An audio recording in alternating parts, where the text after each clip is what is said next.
देखिए राजस्थान में investor summit चल रहा है और इस समिट का राजस्थान सरकार ने नाम दिया है राइजिंग राजस्थान।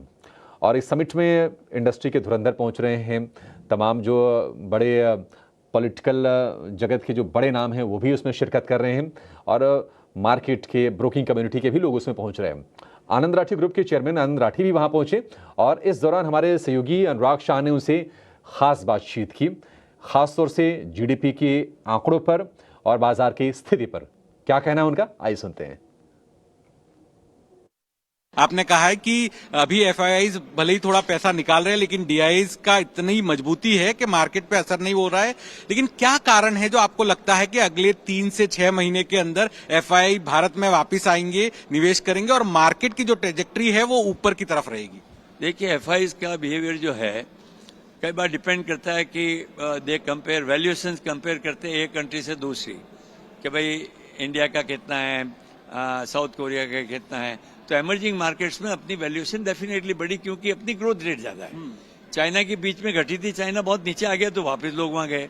बीच में जापान में मौका है तो FIIs money moves, they are lot of money is opportunistic, not all money is long term. तो जो शॉर्ट टर्म मनी जो होता है ना, जो हेज फंड्स हैं दूसरे हैं, वो देखते हैं कहाँ हमको पैसा जल्दी बन सकता है, वहां जाते हैं।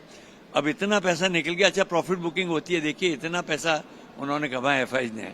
तो कई बार ऐसा भी मौका आता है कि प्रॉफिट बुकिंग करो कुछ। अब मार्केट उसके बाद काफी नीचे 8-10% नीचे आ गया, अगेन अट्रैक्टिव। अगर आप पिछले 4 दिन में देखें एफआईआईज का पैसा आने लगा। मेरा मानना है मनी चेजेस अर्निंग्स। दुनिया में सेविंग्स जो है ना वहीं जाएगी जहां कमाई होगी और कमाई इंडिया में होगी क्योंकि यहाँ जीडीपी ग्रोथ ज्यादा है। जब जीडीपी ग्रोथ ज्यादा है तो कमाई होना स्वाभाविक है। इसलिए जीडीपी ग्रोथ ज्यादा आपने कहा, लेकिन अभी के जो आंकड़े आए हैं, लेटेस्ट क्वार्टर के आंकड़े हैं, वो क्या आपको लगता है थोड़े बहुत निराशाजनक है? उससे कुछ निराशा हुई है इंडस्ट्री को?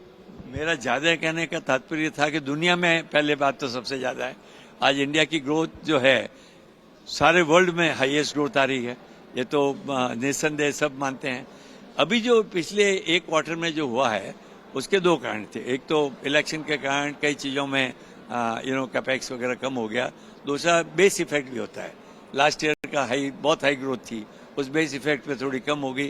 कि आने वाले समय में इस साल में जैसे रिजर्व बैंक ने तो 6.5% का जैसे आपको आंकड़ा दिया, मेरा मानना वो कंजर्वेटिव आंकड़ा है, उससे ऊपर आएगी। इस साल की ग्रोथ जो है 6.5-7 के बीच में पूरे साल की आनी चाहिए और अगले साल फिर वही 7 से 8% की ग्रोथ आने की, क्योंकि एक हर दुनिया में हर देश में सबसे ज्यादा ग्रोथ आई जब कैपेक्स साइकिल था। चाइना में जब ग्रोथ आई कैपेक्स साइकिल, जापान में आई तब कैपेक्स साइकिल था। इंडिया का कैपेक्स साइकिल अभी चालू हुआ है पिछले 5 सालों से। और जो कैपिटल एक्सपेंडिचर दोनों government public as well as private, ये साइकिल अगले 10 साल तक 15 साल तक जोरों से चलेगा।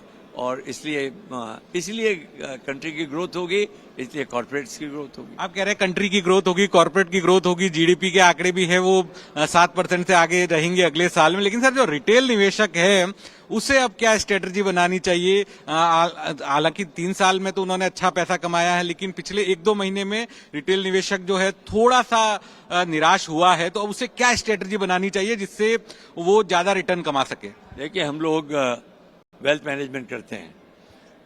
जो सही मायने में अगर पैसा इस मार्केट में कमाना हो तो 3 साल से कम की अवधि का इन्वेस्टमेंट करने में फायदा नहीं है। जो ट्रेडर है उनकी बात अलग है, सट्टेबाज है, मैं तो सट्टे के लिए तो मैं तो सलाह ही नहीं देता, के खिलाफ है वो। मैं तो उसके बिल्कुल रियल, क्योंकि हर आदमी पैसा कमाना चाहता है और पैसा कमाने का तरीका थोड़ा पेशेंस चाहिए इस मार्केट में। रोज रोज देखोगे तो मार्केट आप हिल जाओगे। आप ये मान के चलो, चाहे म्यूचुअल फंड लगाएं चाहे स्टॉक में लगाएं, 3 साल से 5 साल का अवधि का कम से कम होना चाहिए। और हमारे तो जो इन्वेस्टर म्यूचुअल वो वेल्थ में है वो 10 साल से 15 साल से कभी वो निकलते नहीं है। और कोविड में जब इतनी घबराहट हुई थी उस समय भी हमारे यहाँ निकले नहीं। हम लोगों को समझाते हैं जब मार्केट नीचे आए तो एक मौका ज्यादा है और लगाने का, नहीं तो बने रहो, मार्केट कोई हिलने वाला नहीं है।